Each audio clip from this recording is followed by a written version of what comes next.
हमें शरीयत भी इन्होंने बताई, हमारी प्यास भी इन्होंने बुझाई, हमें इल्म भी इन्होंने दिया, हमें शऊर भी इन्होंने दिया। पीछे वो ताकत है जिसकी वजह से ये है। हमने सजदा किया इन्हें सजदा करता देख के। हमें इन्होंने बताया कि इतनी देर खड़े रहना, फिर उसके बाद इतनी देर रकू में जाना, फिर उसके बाद इतनी देर सजदा करना। हम उसमें से अपनी मर्जी में से कोई चीज शामिल नहीं कर सकते। हमारी नमाज है इनकी अताअत का नाम। इनको किसने बताया है कि कैसे पढ़नी? इन्होंने अपनी मर्जी से उसकी इबादत की। अब कायनात की हर चीज अल्लाह कुरान में कहता है वमा खलक़तल जिन्न वल इंसा इल्ला लियअबुदून। कायनात में कोई जिन्न इंस ऐसा है ही नहीं जिसे मैंने खल्क किया हो और उसकी मकसद में जबिल्लत में इबादत ना हो। आज एक एतराज पढ़े लिखे दौर में होता है, वो कहते हैं अगर आले मोहम्मद हम जैसे ना होते तो फिर वो हमें हिदायत कैसे करते। तो मेरा यहीं पे तालिब इल्म होने की हैसियत से सवाल है कि जिन्नात को हिदायत कौन करता है?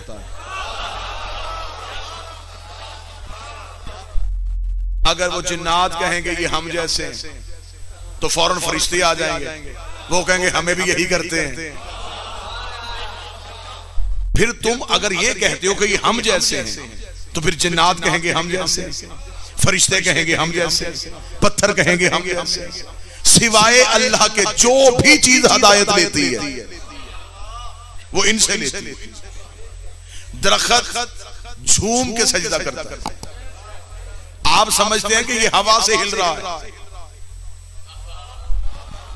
लेकिन ये उसकी इबादत का तरीका। पत्थर जब सजदे में आता है तो लुढ़क जाता है। जानवर भी इबादत करते हैं। खुदा कहता है कि कायनात की हर चीज सजदे में है। खुदा कहता है कायनात की हर चीज मेरी इबादत करती है। कितने अमीन थे ये, पत्थर से लेके इंसान तक इन्होंने इबादत का तरीका बताया। इन्होंने बताया है कि इबादत कैसे करें। इनकी आने से पहले लोग बुतों को सजदा कर रहे थे। इनके आने से पहले लोग सूरज को सजदा कर रहे थे। इनके आने से पहले लोग चांद को सजदा कर रहे थे। इनके आने से पहले लोग सांप को सजदा कर रहे थे। इन्होंने सारे इबादत के बुत तोड़ दिए। इन्होंने बुत तोड़ के बताया है कि बुत अल्लाह नहीं होता। सूरज पलटा के बताया है कि सूरज अल्लाह नहीं होता। चांद को टुकड़े करके बताया है कि चांद अल्लाह नहीं होता। सांप को चीर के बताया है कि सांप अल्लाह नहीं होता। फिर अली ने खुद सजदा करके बताया है कि बंदा भी अल्लाह नहीं होता।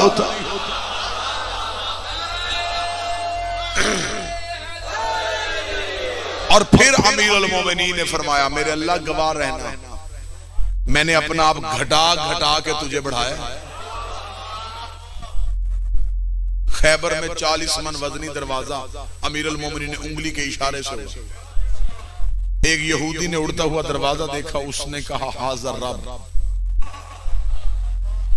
ये रब। लोगों ने कहा रब क्यों? उसने कहा ये ताकत बशरियत से बाहर।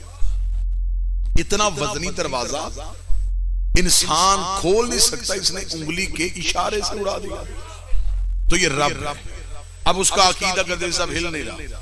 दुर्गनैन शाहदीन साहब जी वो अपने अकीदे से बिल्कुल नहीं हिल रहा। उसने कहा ये रब, ये रब, ये रब।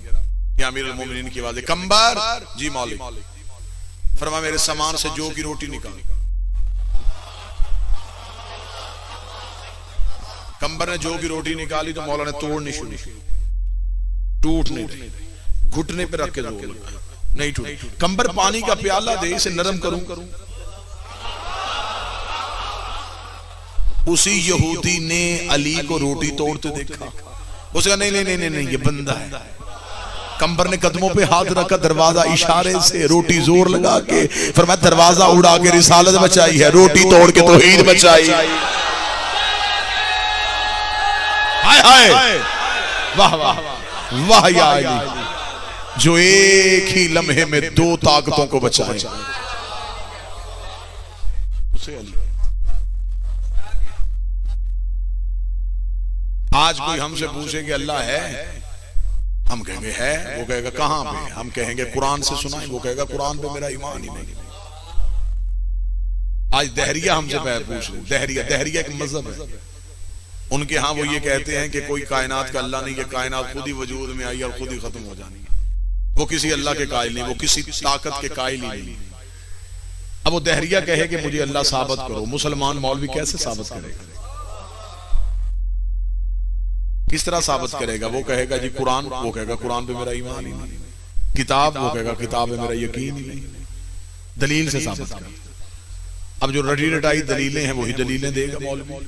वो कहेगा हवाएं चल के बताती हैं अल्लाह है, सूरज निकल के बताता है अल्लाह है, चांद डूब के बताता है अल्लाह है, बारिश बरस के बताती है कि अल्लाह है, रिस्क तकसीम होके बताता है कि कोई राज़िक है, इंसान पैदा होके बताता है कि कोई खालिक है, इंसान मर के बताता है कि कोई मौत देता है। ये निशानियां हैं अल्लाह मनवाने की, ये निशानियां हैं अल्लाह मनवाने की। इस्लामाबाद में सदर का लहू हो गया, फिर पारे पाकिस्तान में पढ़ने का फायदा नहीं। जिन निशानियों से तुमने अल्लाह को ढूंढा, ये काम अल्लाह खुद नहीं करता। हवाएं फरिश्ता चलाता है, बारिश फरिश्ता बरसाता है, मेकाई रिज़्क तकसीम करता है, इजराइल मौत देने के लिए आता है। और जो फरिश्ते इन कामों पे मुकर्रर है, वो अली के दरवाजे पे कभी फकीर बन के, कभी यतीम बन के, कभी भिखारी बन के। अब हमसे पूछ, हमने अल्लाह कैसे पहचाना? जब अली सर सजदे में रखता है, फिर पता चलता है ये अली और है, वो अली और।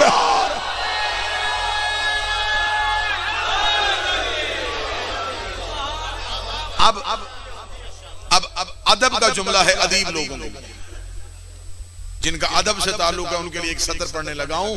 अल्लाह हमने निशानी से नहीं ढूंढा, अली की पेशानी से ढूंढा।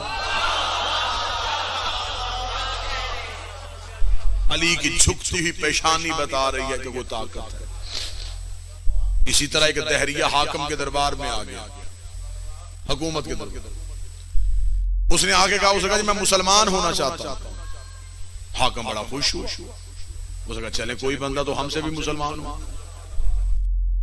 उसने कहा हाँ भी चल तुझे कलमा पढ़ाए। उसने कहा जी कलमा नहीं, पहले शर्त है, पहले सवाल का जवाब दे। आप सवाल का जवाब दें, मैं मुसलमान होता हूं। उसने कहा हाँ सवाल का।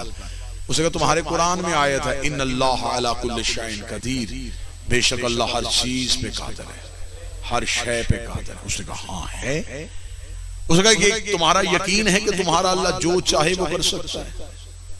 उसने कहा बेशक हमारा यकीन है, हमारा अल्लाह जो चाहे वो। उसने कहा फिर सोच के बता, अल्लाह जो चाहे कर सकता है? उसने कहा बेशक अल्लाह जो चाहे कर सकता है। उसका मेरा सवाल यह है कि क्या तुम्हारा अल्लाह कोई और अल्लाह भी बना सकता है? अब हाकिम परेशान। अगर कहे नहीं बना सकता, वो कहेगा फिर हर शय पे कादिर कैसा? अगर कहे बना सकता है, वो कहेगा वाहदहू ला शरीक ऐसा। अगर वो बना सकता है तो हमने बना लिया, तो इसमें क्या है? हाकिम परेशान हो गया। हाकिम ने उलमा को इकट्ठा किया, भाई इसके सवाल का जवाब दो। उन्होंने कहा यह सवाल बड़ा मुश्किल है, इससे पहले कभी हुआ ही नहीं।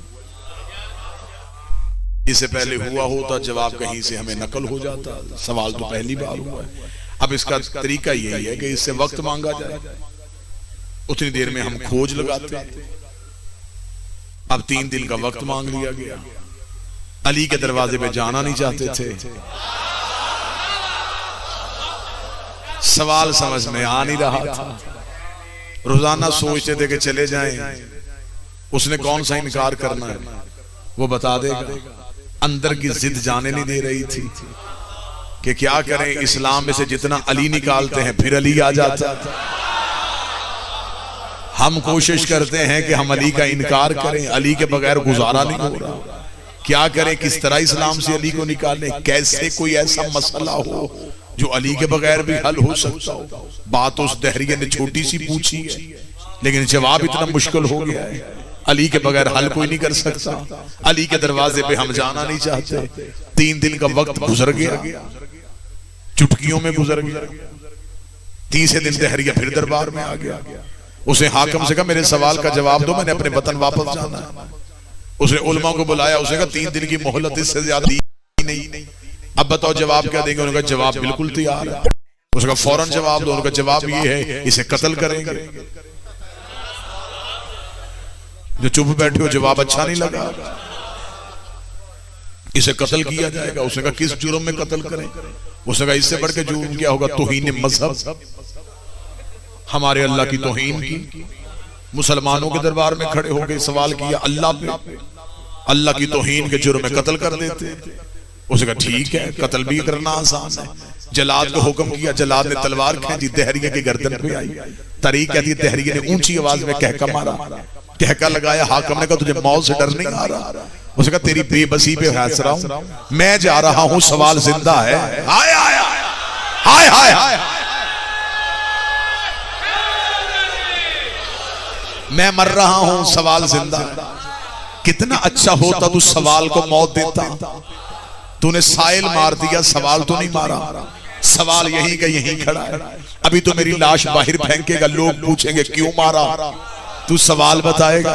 वो सवाल एक से दूसरे कान में जाएगा, दूसरे से तीसरे कान में जाएगा।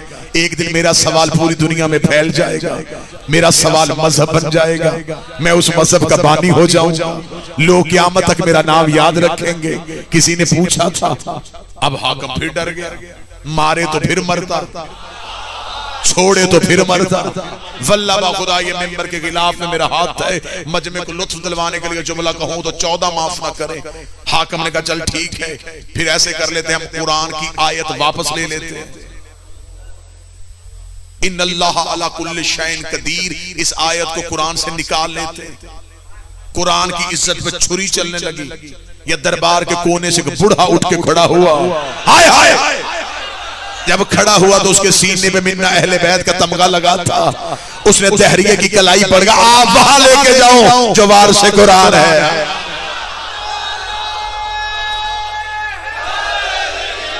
किन से पूछने आ गया, इन्हें क्या पता कुरान क्या है। आज तुझे वारिस कुरान के दरवाजे पे लेके जाओ।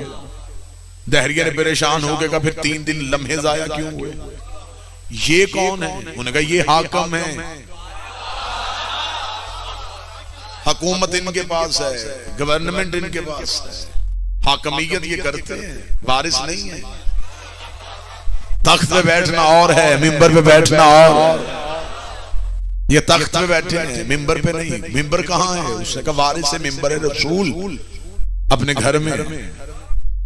आगे आगे कमर झुका गए सलमान। सलमान की नजरें मदीने की गलियों में कुल्ले ईमान का निशान ढूंढ रही थी। नजरों से दहलीज़े इस्मत का तवाफ करता हुआ सलमान दहलीज़े इज्जत माप पे गया। दहरिया पीछे खड़ा था। सलमान ने नालैन उतारे, सलमान ने सर रखा सजदे में, दाढ़ी अपनी मस्त की। रात के गिरे हुए नूर के तारे सलमान की दाढ़ी में आए। चमकती हुई जबीन दहलीज़े इज्जत से उठी। ये अंदर से अमीर अल मोमिनीन की आवाज आई, आ गया है दहरिया।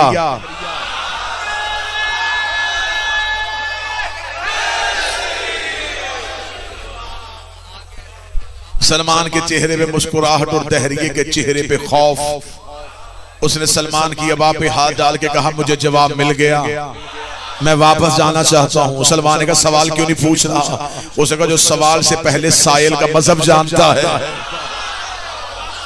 वो यकीनन सवाल भी जानता है। या वापस पलटने लगा। या अमीर अल मोमिनीन की आवाज है, सलमान रो किसे? यहां से खाली कोई वापस नहीं जाता। दहरिया मुस्कुरा रहा था, अमीर अल मोमिनीन के चेहरे पे नजर पड़ी। मौला ने फरमाया तेरा सवाल यही है कि अल्लाह हर चीज पे कादर है या नहीं है? उसका बेशक। इमाम ने फरमाया हर चीज पे कादर है।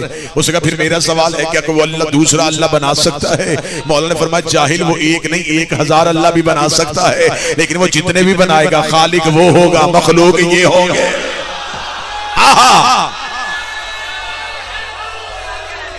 वो खालिक होगा, ये मखलूक होंगे।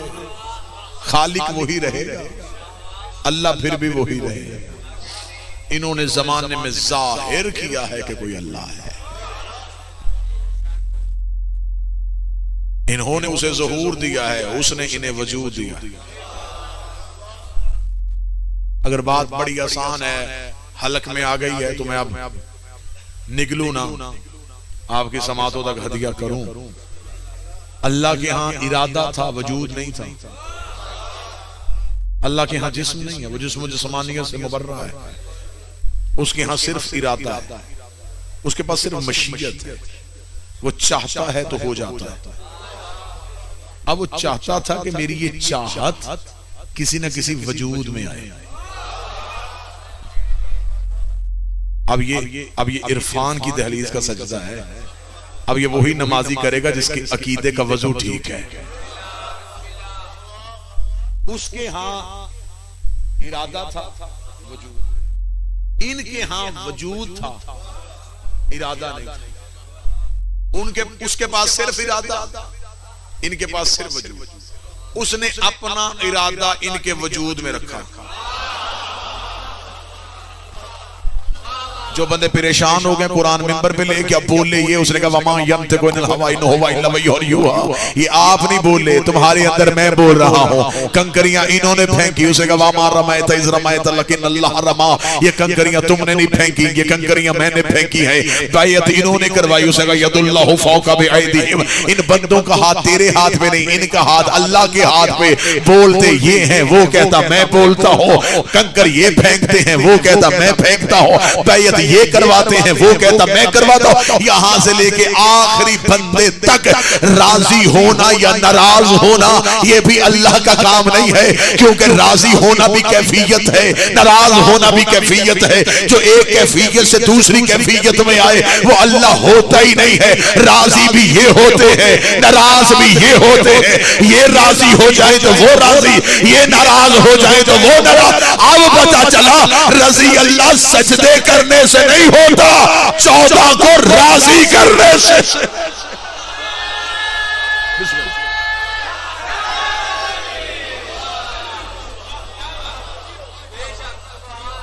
बस यही वजह है। हमारा सवाल यह है, तारीख में रजी अल्लाह और है, कुरान में रजी अल्लाह।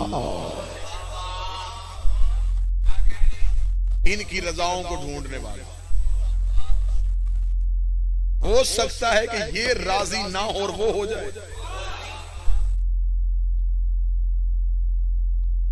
और हो ही नहीं सकता कि ये राजी और वो नाराज हो जाए। उसने अपनी तमाम रजाओं का मालिक इन्हें बनाया और इन्होंने खरीदी हैं।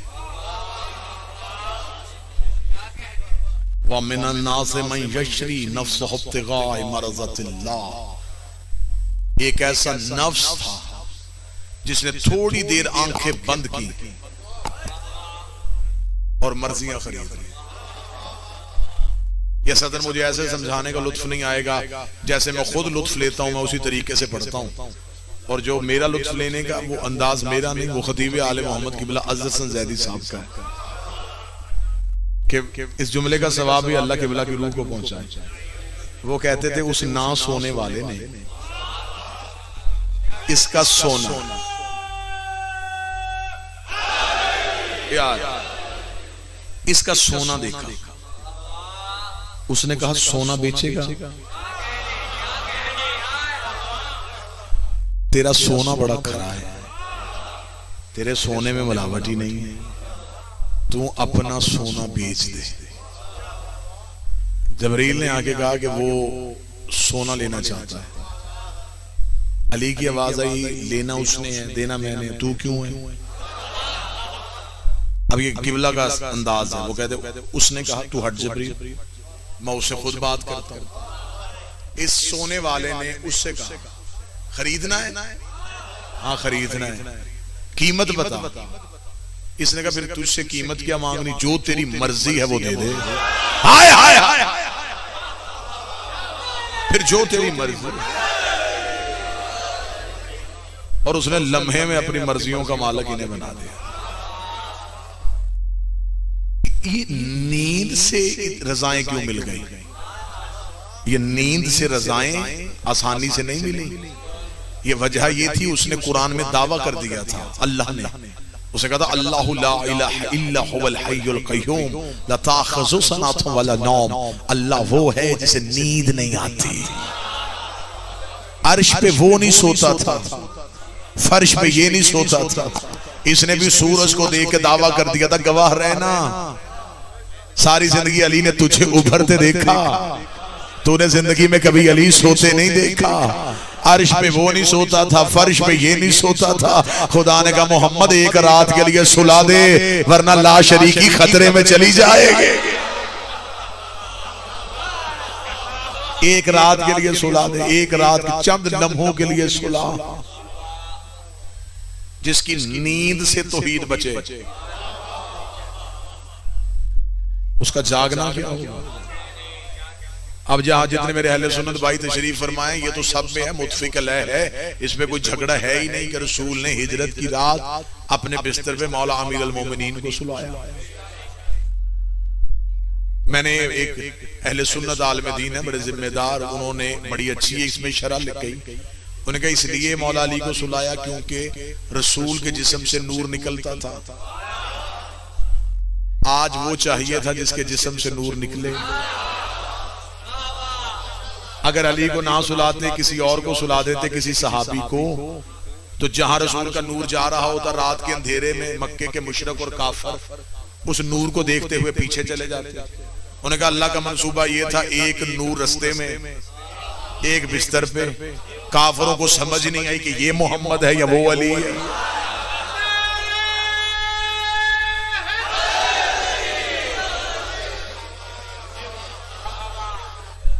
अब मैंने फौरन उनसे कहा, मैंने कहा सरकार अगर नूर ही मजबूरी थी तो आपने यहां भी फिर मौला अली की फजीलत नहीं देखी, आपने फिर बहाना ढूंढ लिया कि असल में ये था कि नूर था। आप मुझे सिर्फ इतना बता, अगर नूर ही वजह थी तो क्या बेहतर नहीं था कि रसूल हजरत जबरील को सुला देते? क्योंकि जबरील फरिश्ता है और फरिश्ता नूर से बनता है। जबरील में नूर है, वो सो जाएगा। अगर मक्के के काफर हमला भी कर दें तो जबरील पे तो तलवार चलनी नहीं, क्योंकि फरिश्ता है। बेहतर ये था जबरील सो जाता, अली को साथ ले जाते। उस जगह फिर आप शिया ही रहे ना, आपने हद को नहीं समझा। असल में वजह ये थी जबरील सो नहीं सकता था, इसलिए नहीं सो सकता। जबरील है नौकर, और नौकर की क्या जरूरत है कि सरदार की जगह पे लेटे? नौकर की क्या जरूरत है सरदार की जगह पे लेटे?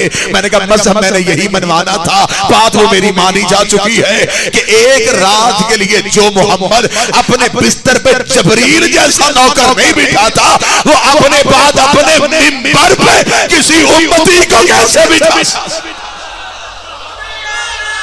सारे मिला हाथ उठा के हैदरी।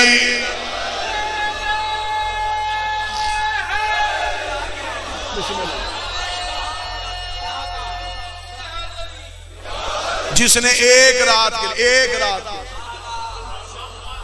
जबरील जैसा मासूम नहीं बिठाया। और यही बात को थोड़ा आगे बढ़ा देते हैं, रसूल सिर्फ बिस्तर ही नहीं दे के गए थे, अमानतें भी दे के गए थे। सोना भी है और सुबह अमानतें भी वापस करने। अगर मेरा कोई अहले सुन्नत भाई बैठा है तो मैं फिर उनसे पूछूं अमानतें थी किन की? काफरों की। उन्होंने दी किसको थी? रसूल पाक को। सरकार खत्म मर्तबत किसे दे के गए? मौला अली को। यानी कि अमानतें काफरों की थी, रखवाई नबी के पास थी, नबी दे के गए अली को। थी वो काफरों की, रखवाई वो नबी के पास थी, नबी दे के गए अली को। फिर धीमे लहजे में ऊंचा नतीजा सुन लेना, जो मोहम्मद एक रात के लिए मक्का छोड़ते हुए काफरों की अमानतें अली के सिवा किसी को नहीं देता, वो दुनिया छोड़ते हुए अल्लाह की खिलाफत जैसी अमानत अली के सिवा किसी को कैसे दे? बिस्मिल्लाह। जिसने काफरों की अमानतें अली के सिवा किसी को नहीं दी।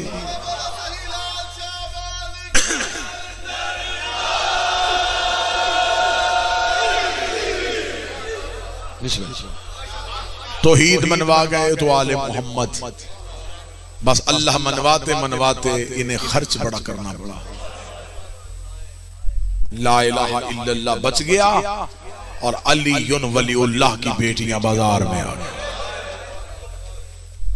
जितने मेरे अहले सुन्नत भाई बैठे हैं, मैं मेहमान हूं आपका।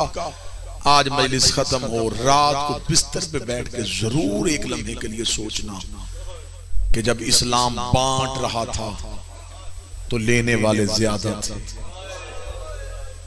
जब इस्लाम मांग रहा था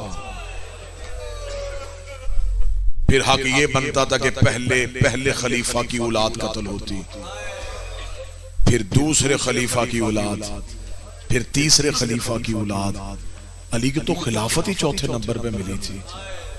फिर कहीं जाके अली दीन पे कुर्बानियां देता, लेकिन जब दीन ने हुकूमत बांटी फिर लंबी लाइन। जब इस्लाम ने लहू मांगा, आराम करती रही सहाबा की बेटियां, समान बांधती रही मोहम्मद की बेटी।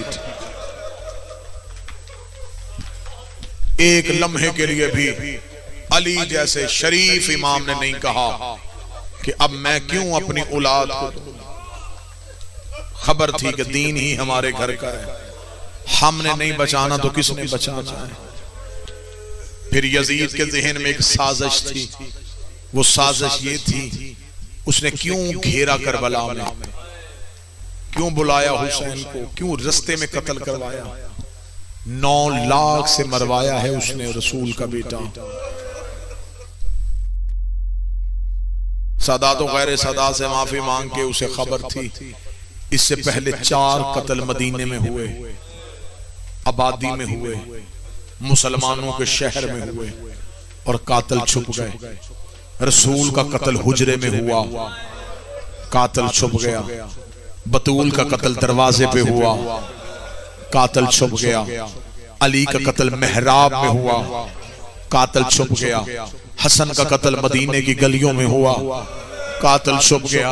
इसने कहा वो तो मारे भी आबादी में थे, ये तो मारा भी जंगल में है, मरवाया भी 9 लाख से है। तारीख किसके हाथ में हुसैन का लहू ढूंढेगी। किसी को खबर ही नहीं होगी कि हुसैन को कौन मार गया। हुसैन की बिखरी हुई लाश के करीब से रस्सियां पहन के एक बहन गुजरी। उसने रो के कहा, हुसैन तुझे खबर है कि तेरी ज़ैनब जैसी बहन है। हुसैन तू परेशान ना होना, मैं अब घर वापस नहीं जाऊंगी, मैं सीधी कातिल के घर जाऊंगी। मैं तेरा सर वाला नेजा दरबार में गाड़ के कहूंगी, अब बता तूने बागी मारा है या नवाजी मारा। हुसैन ये मिशन मैं लेती। हुसैन तूने दीन बचाया, मैं तुझे बचाऊंगा।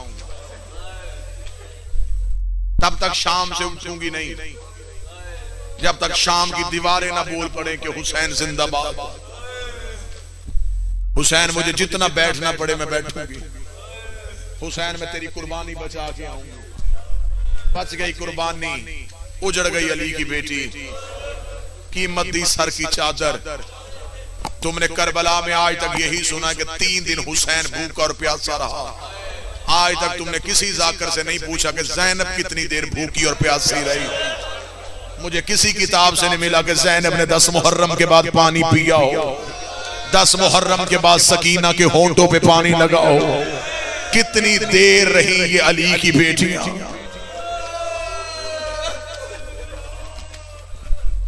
सदा तो गैर सदा से माफी मांग।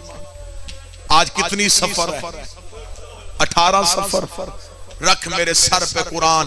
आज 38 दिन हो गए अली की बेटियों के हाथ बंधे हुए।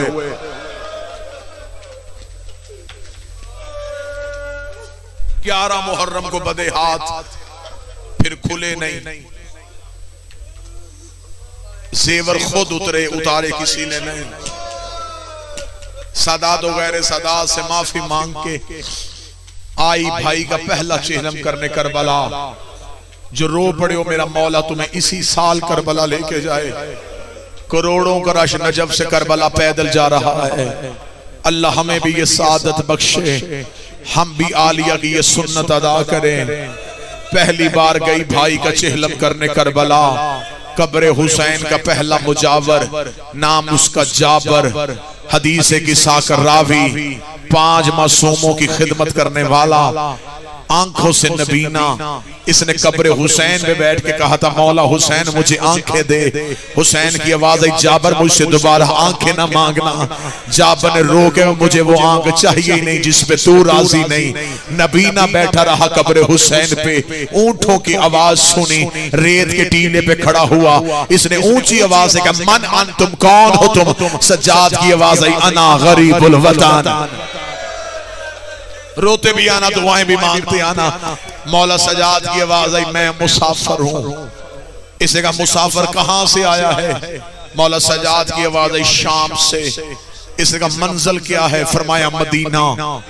इसे कहा मुसाफिर ये रास्ता तब्दील हो चुका है, पहले ये रास्ता जाता था, अब ये टीले टीले नहीं रहे। यहाँ पे मोहम्मद के सर से अमामा उतरा हुआ है, इन टीलों पे रसूल की बेटी बाल खोल के रो रही है। अगर हो सके तो इस रेत पे न चलना, यहाँ पे मोहम्मद की औलाद का खून है।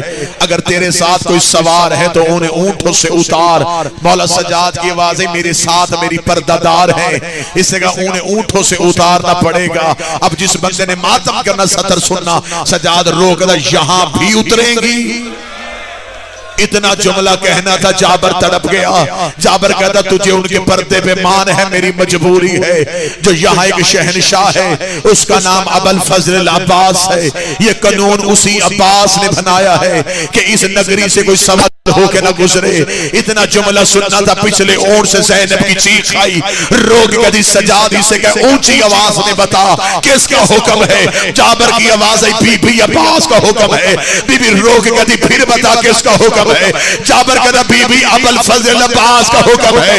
अली की बेटी की ओर से हाथ उठे, रोग कहती मेरे अल्लाह तेरा शुक्र है, मेरे भाइयों की नगरी आबाद हो गई, मेरे गाजी के कानून, मेरे अब्बास के नौकर पहरे दे रहे। जिसे बगैर कफन के छोड़ के गई थी, आज उसके नौकर पहरे दे रहे। जिसने घर तक मातम करना, जाबर के कानों में आवाज पड़ी, मेरा अब्बास। जाबर दौड़ता हुआ कब्र अब्बास पे आया, रोके दा उठ मेरा मौला गाजी, कोई मुसाफिर आए हैं। वो बीबियां तुझे अपना अब्बास कह रही हैं। कब्र अब्बास में जलजला आया, आवाज आई कहीं पैदल चलने का तो नहीं कहा। आवाज आई मौला मैंने हुक्म सुना दिया। फरमाया दौड़ के जा, बीबी से कह नौकर सलाम कह रहा।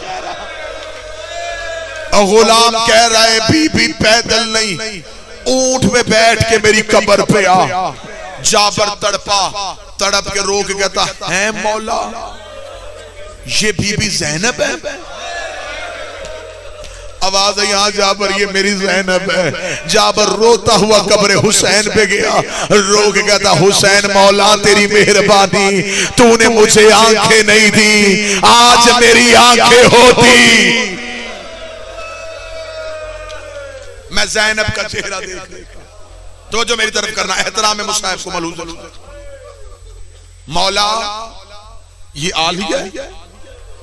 हाँ जाबर ये आलिया। जाबर चीखता हुआ उठा, मौला सजाद के सामने हाथ जोड़े, बादशाह माफ, मुझे नहीं पता था ये अली की बेटी है। मौला अब्बास कह रहे हैं कि बीबी को कहे ऊंट में बैठ के आइए, इतना कहना था। अब जो सैयद बैठे मुझे जुमला माफ कर देना। बीबी की आवाज ना जाबर हाथ ना जोड़, बहनों को भाइयों की कब्रों के मुजावर अच्छे लगते हैं। अगर सारी जिंदगी के बाद अब्बास ने हुक्म कर ही दिया है, सारी जिंदगी मैं कहती रही कुछ मांग कुछ मांग, सारी जिंदगी नौकर कहलवाता रहा, आज पहली बार कहा भी तो पैदल चलने का कहा। अगर मैं शराबियों के बाजार में जा सकती हो, ये तो मेरे भाइयों की नगरी है। रखा मेरे सर पे कुरान, अली की बेटी ओर से ऐसे उतरी जैसे घोड़े से अब्बास उतरा था। बीबी का पहला कदम करबला में आया, लाशों ने उठना शुरू किया। कहीं से अकबर की आवाज आई, अम्मा मेरा सलाम। कहीं से कासिम की आवाज आई, अम्मा मेरा सलाम। बीबी किसी की कब्र पे नहीं, सीधी कब्र अब्बास पे आई। रोक बुलाया तूने है, आ मैं गई हो, अब एक बार कब्र से निकल मुझे पहचान के बता, मैं वही ज़ैनब हूँ जिसके बुरके का तू वारिस था। अब्बास मेरी चादर कहाँ है? अब्बास मेरा बुरका कहाँ?